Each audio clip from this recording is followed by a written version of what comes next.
and today we are organising a tour called Tracing Multiculturalism, and it's a tour that we're doing with the United Teachers Platform. The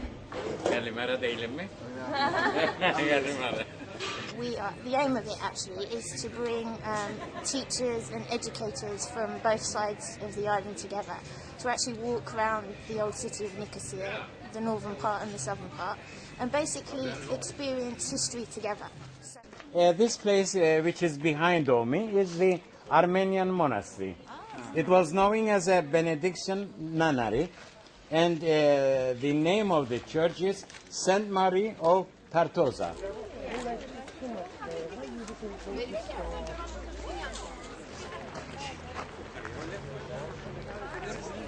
After the Ottoman conquest, the Latin churches were converted either into mosque or into something else, whereas the Greek Orthodox monuments remained, and also the Greek Orthodox Church gained some new privileges. So the Archbishop became Millet Pasha Ethnarchis. As we know that when the Venetians built the fortification walls of Nicosia, they have opened free entrance gate to Nicosia.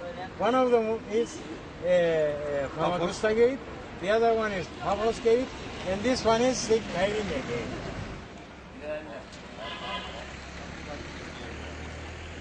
Gate. It was something that should be done more often, because it lets people get to know each other and see that they're human on both sides of the Green Line. So there's nothing to divide between them. There is only things that unite them. Chetinka is very famous. All the Greeks and Turks know very well. Yes.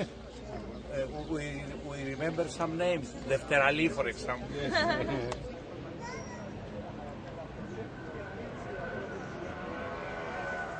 This is Fani Romani Square. It's a very famous neighborhood, and also is a place with a big symbolic value for Greek Orthodox Greek Cypriots. This church here is the biggest Greek Orthodox church within the walls. It's the first time I've done one of these tours, although I've been, in both sides of Nicosia, and I know quite a few of the old sites. But what really appealed to me was the symbolism of the whole thing. You know, the idea that a bi-communal group was going to be visiting the whole city. I think that's very important. It gives an important message. And it's, different to see the city as a joint group and go around all these places.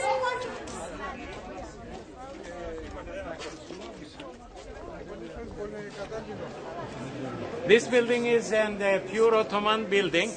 It was built in 1577 by Sinan Pasha. Some of the researchers previously was saying that this place was built the first Pasha of Cyprus, Muzaffer Pasha, but lately we have discovered that this building was made Sinan Pasha to be able to get profit to Selimiye Mosque. Welcome, sir, welcome.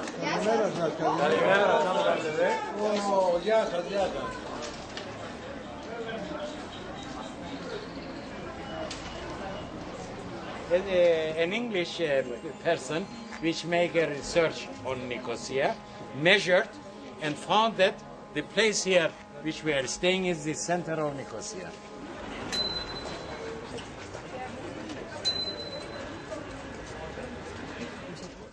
What is going there in the other side? Everything is destroyed. Who is this person occupied here?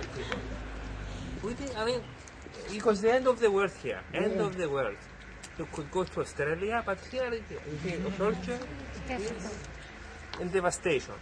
Okay, and one day I went, when I grew up, and I went abroad to many countries, and I met other people, and I went to Bila, this mixed village, and I met Taniel. I said, okay, who are these people who are living here? And it was Taniel and some other people. So it was a big, People, real people. It was a big change in life, In narrowest passage, which we have seen In the old city. not the hammam.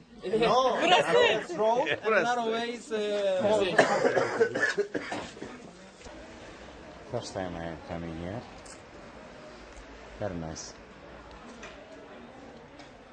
And they did a good, what do you say? Good restoration. It's actually like a very simple idea, and it is that they experience this city together. So they learn something new maybe about the city, they share their thoughts about the city, they see how it's not basically Greek Cypriot or Turkish Cypriot, but it has different aspects to it. And behind these buildings is Ermo. the Paphos Street. Yes, Paphos. yes. And then in the continuous Esarmou. Paphos is this way. There's some Armenian history, there's British history, Turkish history, Greek history, and this is something that we want people to basically kind of share together, and maybe from doing this actually it can be transported into the classrooms, and a different way of like learning history and teaching history could actually start emerging.